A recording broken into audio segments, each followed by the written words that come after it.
अगर आप भी लेना चाहते हैं देश दुनिया की तमाम जानकारी तो आज ही सब्सक्राइब करें हमारे चैनल को। साथ ही नीचे दिए बेल आइकन को जरूर दबाएं ताकि हर अपडेट आप तक पहुंच सके। नमस्कार, प्रभाव साक्षी न्यूज नेटवर्क पर आप सभी का स्वागत है। भारतीय सेना में आज 333 युवा जाबाज शामिल हुए। भारतीय सैन्य अकादमी में पासिंग आउट परेड के बाद इनको सेना में शामिल किया गया। खास बात यह है कि इस बार ये पासिंग आउट परेड के बाद अपने घर छुट्टियों पर नहीं जा रहे हैं, सीधा अपनी यूनिट को रिपोर्ट करेंगे। अपने आप में ये एक बड़ा परिवर्तन है। इसके अलावा अगर हम पासिंग आउट परेड की बात करें तो कोरोना वायरस का जिस तरह से प्रभाव है उसका असर दिखा, क्योंकि इस बार परेड का जो रंग रूप था काफी बदला हुआ था और जो कैडेट्स हैं उनके भी जो पेरेंट्स हैं वो इस बार शामिल नहीं हो पाए कार्यक्रम में। लेकिन एक जो शौर्य और पराक्रम की हमारी सेना की जो मिसाल है वो यहाँ भी देखने को मिली। पासिंग आउट परेड में जो आर्मी चीफ हैं वो भी मौजूद थे निरीक्षण के लिए, और इस परेड के बाद उन्होंने जब संवाददाताओं से बातचीत करी तो चीन को लेकर भी बड़ी बात करी, नेपाल को लेकर भी, पाकिस्तान को लेकर भी। क्या उन्होंने बड़ी बातें कही हैं हम आपको जरूर बताएंगे, लेकिन सबसे पहले नजर डालते हैं पासिंग आउट परेड पर। और इसके लिए एक खास बात आपको बता दें कि कुल 423 लोग आज इस पासिंग आउट परेड के बाद उन्होंने प्रशिक्षण पूरा किया है। इसमें 90 जो जेंटलमैन हैं वो 9 अलग देशों के हैं जो कि हमारे भारत के मित्र देश हैं। तो पहले डालते हैं पासिंग आउट परेड पर एक नजर।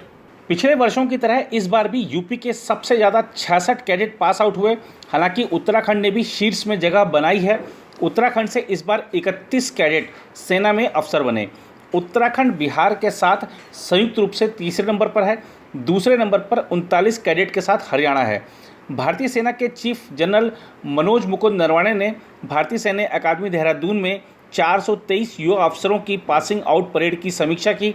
चीफ जनरल की मौजूदगी में चैटवुड हॉल के ड्रिल स्क्वायर पर कदम ताल के बाद कैडेटों को भारतीय सेना की शपथ दिलाई गई।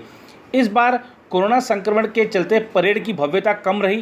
कैडेटों के परिजन परेड में शामिल नहीं हो सके। वहीं कैडेट इस बार छुट्टी में अपने घरों को लौटने की बजाय अपनी अपनी कमान में रिपोर्ट करेंगे। नेपाल के 3 कैडेट भी भारतीय सेना में शामिल हुए हैं। एक तरफ जहां नेपाल सीमा पर इन दिनों तल्खी चल रही है, वहीं आईएमए से 3 नेपाली कैडेट पास आउट होकर भारतीय सेना में अफसर बने। भारतीय सेना में नेपाली नागरिकों को मौका दिया जाता है, इसके तहत ही इनका चयन हुआ और शनिवार को यह अफसर बन गए। उधर भारत और चीन के बीच लद्दाख में जारी गतिरोध का मामला सुलझने की ओर बढ़ रहा है। भारतीय थल सेना के प्रमुख एमएम नरवणे ने बताया कि चीन के साथ भारत बातचीत के लिए मतभेद सुलझाने में लगा हुआ है। दोनों देशों की सीमा पर स्थितियां पूरी तरह से नियंत्रण में हैं। वहीं नेपाल के साथ शुरू हुए सीमा विवाद पर बोलते हुए सेना प्रमुख ने कहा कि दोनों देशों के बीच मजबूत भौगोलिक, सांस्कृतिक और धार्मिक संबंध हैं जो आगे भी जारी रहेंगे। गौरतलब है कि बीते दिनों लद्दाख में भारत चीन की सीमा पर चीनी सैनिकों के आक्रामक रुख अपनाने से माहौल तनावपूर्ण बना हुआ था। मामले को लेकर केंद्र की मोदी सरकार पर भी निशाना साधा जा रहा था। चीन के साथ विवाद को लेकर देश भर में चिंता का माहौल था।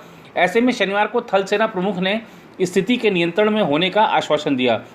उन्होंने कहा, मैं सभी को आश्वस्त कर देना चाहता हूं कि चीन के साथ लगी हमारी सीमाओं पर स्थिति पूरी तरह से नियंत्रण में है। हम चीन से कमांडर लेवल की लगातार बातचीत कर रहे हैं। नरवणे ने कहा कि इसके अलावा स्थानीय स्तर पर भी समान रैंक के कमांडर्स के साथ बातचीत के जरिए गतिरोध को सुलझाने की कोशिश की जा रही है। नरवणे शनिवार को देहरादून में आईएमए के पासिंग आउट परेड में हिस्सा लेने उत्तराखंड पहुंचे थे।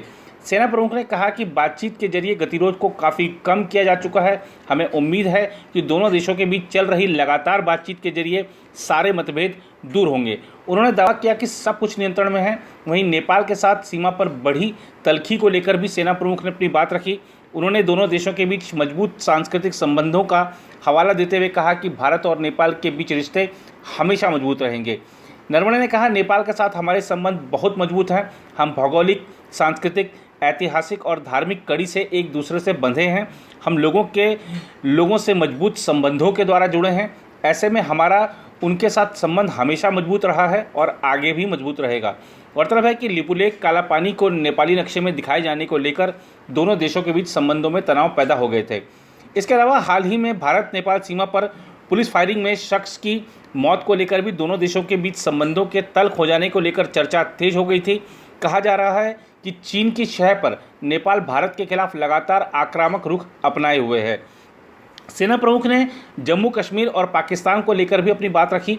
उन्होंने कहा कि जहां तक जम्मू कश्मीर और पश्चिमी पड़ोसी यानी पाकिस्तान का संबंध है, हमने बहुत सी सफलताएं हासिल की हैं। उन्होंने कहा कि बीते 10-15 दिनों में 15 से ज़्यादा आतंकवादी मारे गए हैं। उन्होंने कहा कि यह कामयाबी प्रदेश में काम करने वाले सभी सुरक्षा बलों के बीच घनिष्ठ सहयोग से हासिल की जा सकी है। जनरल नरवणे ने यह भी बताया कि कश्मीर में खासतौर पर जो ऑपरेशंस चलाए जा रहे हैं वो जो स्थानीय लोगों से जो इनपुट्स मिलते हैं उसके आधार पर चलाए जा रहे हैं। उन्होंने कहा कि यह दर्शाता है कि स्थानीय लोग आतंकवाद से, उग्रवाद से कितने आजीज आ गए हैं, इन सब से मुक्ति चाहते हैं। भारतीय सेना में उनका विश्वास बढ़ा है और भारत सरकार की तरफ से जो काम किए जा रहे हैं, जो वहां पर परियोजनाएं लाई गई हैं, लोग भी चाहते हैं कि विकास के पथ पर जम्मू कश्मीर आगे बढ़े।